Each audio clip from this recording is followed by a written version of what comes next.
श्रीकांत त्यागी की क्राइम कुंडली भी अब सामने आ गई है। 15 साल पहले से ही अपराध की दुनिया में है श्रीकांत। 2007 में पहली बार श्रीकांत के खिलाफ दर्ज हुआ था मुकदमा। हत्या की कोशिश करने के मामले में भी श्रीकांत त्यागी आरोपी है।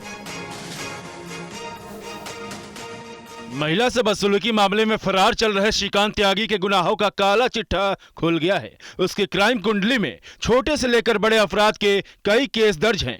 पुलिस रिकॉर्ड के मुताबिक पहला मुकदमा 2007 में भगोड़े त्यागी के खिलाफ दर्ज किया गया था। नोएडा फेज 2 थाने में आईपीसी की धारा 387 के तहत मुकदमा हुआ था। दूसरा मुकदमा 2007 में ही नोएडा फेज 2 थाने में केस दर्ज है। 3x4 गुंडा एक्ट के तहत मुकदमा किया गया है। तीसरा मुकदमा 2008 में त्यागी के खिलाफ नोएडा सेक्टर 39 में केस दर्ज। आईपीसी की 323, 325, 506, 427 और 308 के तहत मुकदमा दर्ज है। चौथा मुकदमा 2009 में शांति भंग और उपद्रव का मामला दर्ज। आईपीसी 147, 336, 427, 504 के तहत मुकदमा। पांचवा मुकदमा 2009 में ही शांति भंग, उपद्रव और मारपीट का मामला दर्ज हुआ। आईपीसी 147, 148, 336, 341, 427 और 2x3 क्षति निवारण के तहत केस दर्ज हुआ। छठा मुकदमा 2015 में धमकाने, शांति भंग करने के आरोप में किया गया। आईपीसी की 147, 315 और 506 के तहत मुकदमा दर्ज किया गया। सातवां मुकदमा 2020 में नोएडा फेज 2 थाने में दर्ज किया गया। आईपीसी की 323, 504, 506, 307 के तहत मुकदमा दर्ज किया गया। और अब श्रीकांत त्यागी के गुनाहों की फहरिस्त में ओमैक्स सोसाइटी बदसलूकी मामले समेत कई अन्य केस भी जुड़ गए हैं।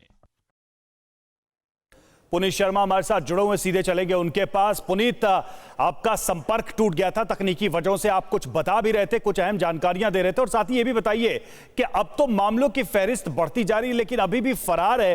क्या वजह हो सकती है इसके पीछे?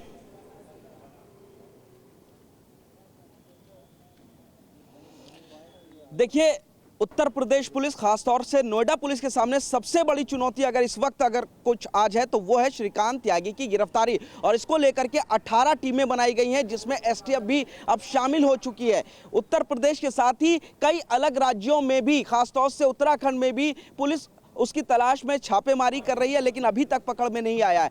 2007 में पहला मुकदमा दर्ज हुआ और अब 2022 में उसके ऊपर 9वां मुकदमा दर्ज हुआ है। साफ तौर पर जितना जो उसके ऊपर संगीन धाराएं दर्ज होती है उसके व्यक्तित्व को बताती हैं। और सबसे बड़ी बात मैं आपको बताना चाहूँगा कि गाजियाबाद का ये रहने वाला है, लेकिन नोएडा में इसकी करोड़ों रुपए की प्रॉपर्टी है और लगभग 20 लाख रुपए का किराया सिर्फ उसको भंगेल की जो ये मार्केट मेरे पीछे आप देख रहे हैं उसी से आता है। इसके अलावा उत्तराखंड और लखनऊ में भी प्रॉपर्टी बताई जा रही है, लेकिन इसमें सबसे बड़ा ये मामला आ रहा है कि वो किस पार्टी से जुड़ा हुआ था। पुलिस के सामने अभी भी एक सवाल है, पहले बसपा में था और अब अपने आप को भाजपा से बताता था, हालांकि भाजपा ने पल्ला झाड़ लिया है और अब ये भी तलाश की जा रही है कि आखिर उसके साथ कौन कौन लोग शामिल थे और सबसे बड़ा जो उसकी कमर तोड़ने की तैयारी है वो उसको बिल्कुल पुनीत, कल तक दबंग नेता बनने वाला अब राजनीति का छूत नजर आ रहा है और अब ये भी देखा जा रहा है कि तमाम पॉलिटिकल पार्टीज अब उससे दूरियां बना रही है। जिस तरह की हरकतें,